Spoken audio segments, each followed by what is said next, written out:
Le ministre iranien des Affaires étrangères, l'initiative russe et la décision syrienne vis-à-vis de l'arme chimique sont favorables à une solution politique.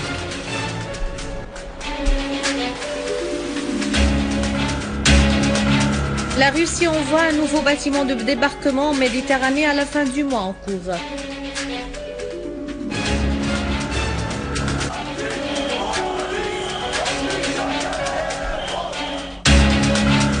L'opposition turque hausse le ton face à l'escalade policière et la répression de Erdogan.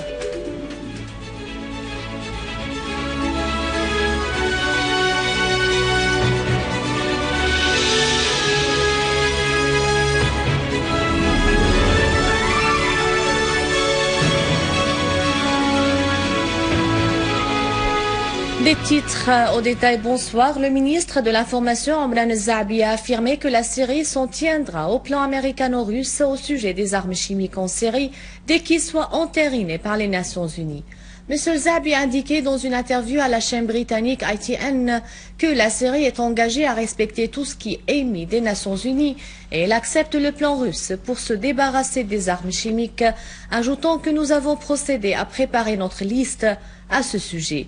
Le ministre de l'Information a mis l'accent sur le fait que la Syrie appliquera le plan américano-russe lorsqu'il sera une affaire plus tangible à la lumière d'une résolution adoptée par le Conseil de sécurité soulignant que la Syrie facilitera la mission des inspecteurs des Nations Unies dans le cadre de l'accord entre Washington et Moscou.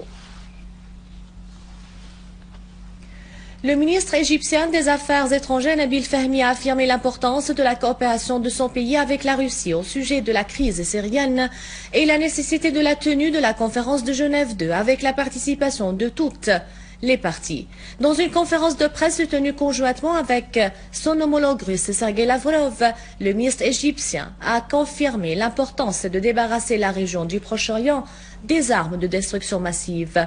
Le ministre égyptien a souligné que l'armée est entrée au Sinaï pour lutter contre le terrorisme, indiquant que le gouvernement égyptien œuvre pour faire régner la loi dans cette région et renforcer la sécurité et la stabilité dans le pays.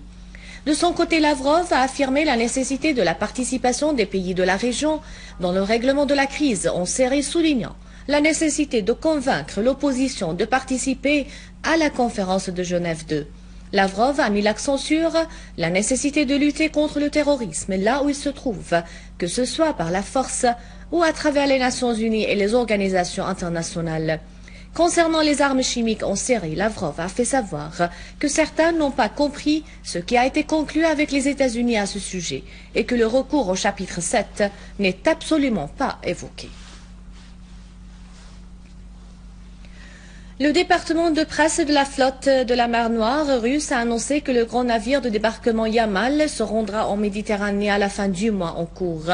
Il a ajouté que les préparatifs pour que le navire existant dans le port de Sébastopol sur la mer Noire navigue vers la Méditerranée étaient sur le point d'achèvement, en soulignant que l'équipage a effectué plusieurs manœuvres, des tirs sur des cibles maritimes et aériennes.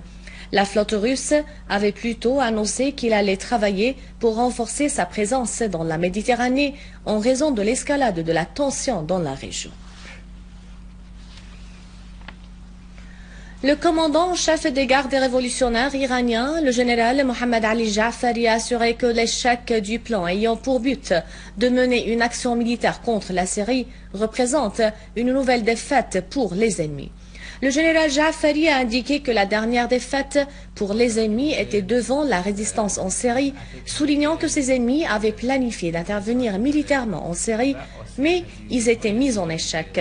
Il a estimé que la révolution islamique en Iran occupe une place importante au niveau extérieur, indiquant que tous ces témoignent des défaites successives que subissent les forces des ennemis.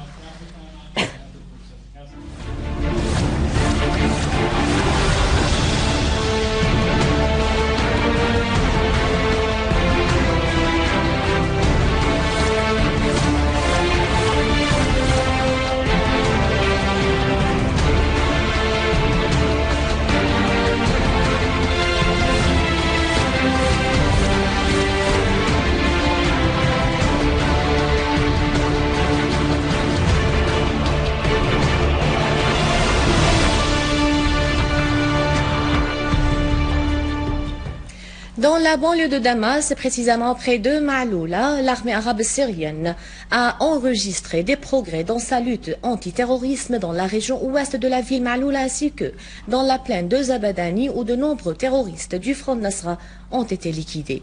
Dans les périphéries de la ville de Yabroud, les localités de Salihia, Al-Jara, Kriné ont connu des confrontations entre l'armée et les terroristes qui ont subi de lourdes pertes.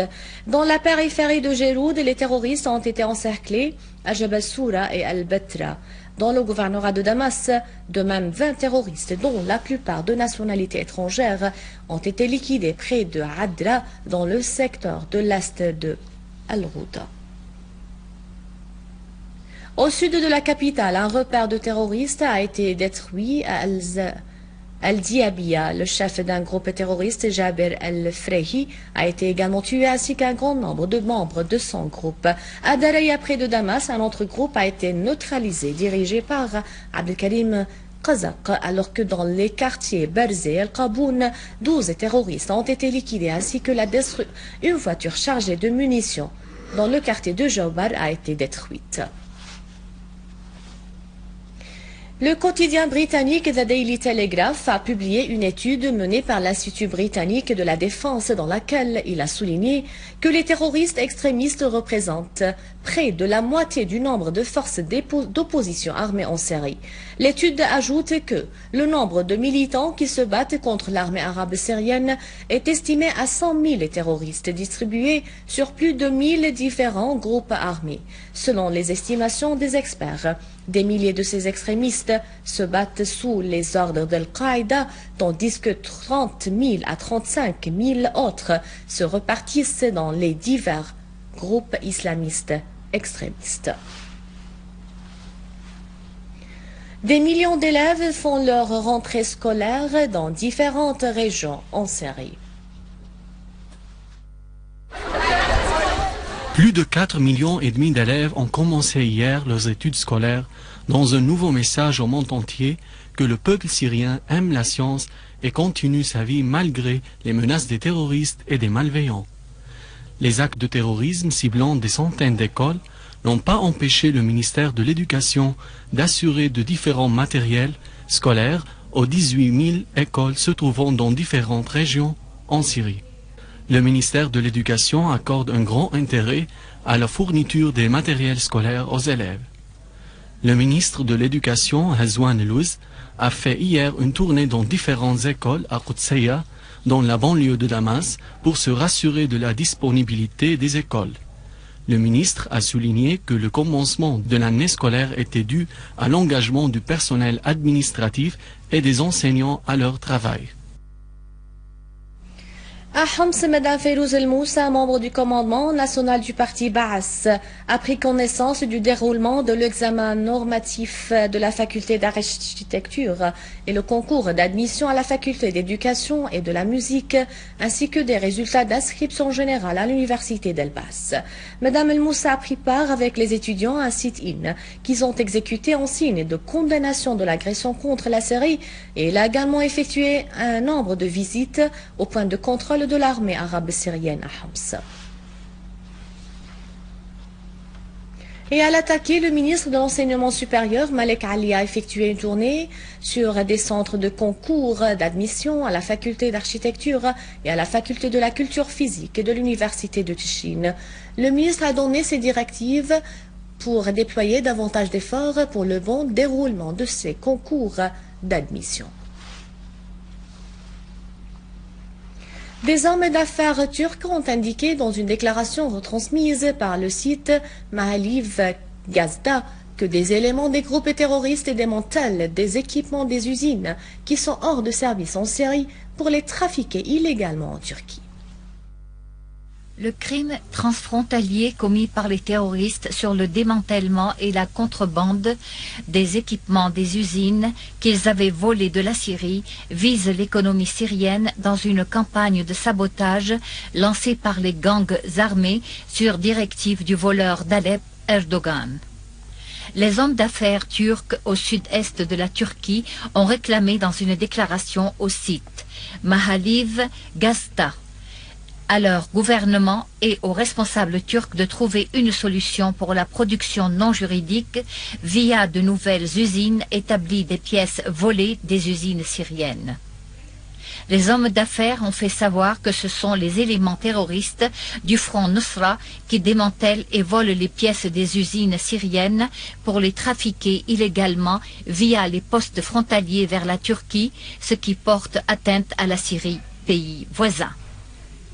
À noter que le ministère des Affaires étrangères et des expatriés avait adressé l'année dernière 2 messages au président du Conseil de sécurité et au secrétaire général des Nations Unies pour réclamer une réaction internationale qui répond au niveau des dégâts que subissent le peuple syrien et ses potentiels économiques et commerciaux.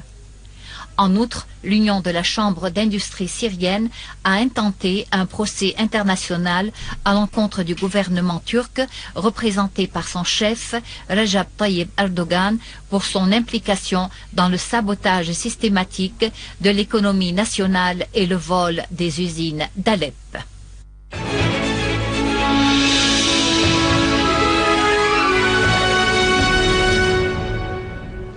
Le rythme des manifestations appelant la chute du gouvernement Erdogan et son parti au pouvoir accusé d'extrémisme et de détruire la laïcité de l'État et de la société a connu une recrudescence et les activités des colloques du parc Istanbul hier ont organisé un rassemblement sous le slogan « La justice et la liberté » en septembre, auquel ont pris part des milliers de manifestants dans la place Kadiko sur la rive asiatique d'Istanbul.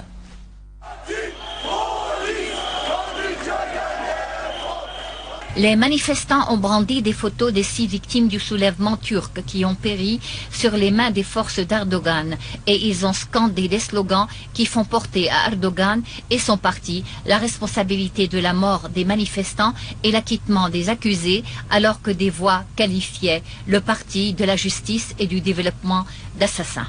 La chaîne turque Hurriye a affirmé que les affrontements entre le peuple et les forces d'Erdogan prennent de l'ampleur d'une façon effrayante et s'élargissent dans toutes les rues d'Istanbul.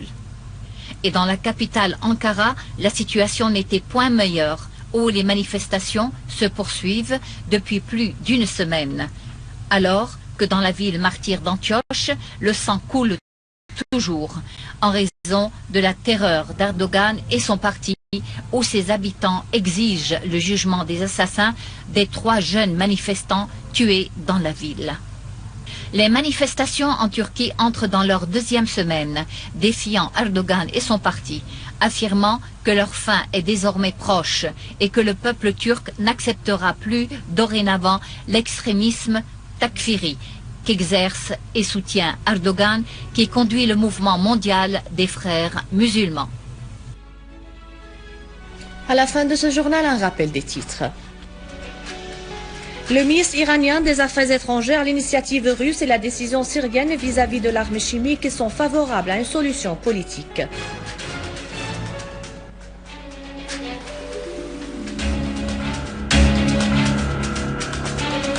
La Russie envoie un nouveau bâtiment de débarquement en Méditerranée à la fin du mois en cours.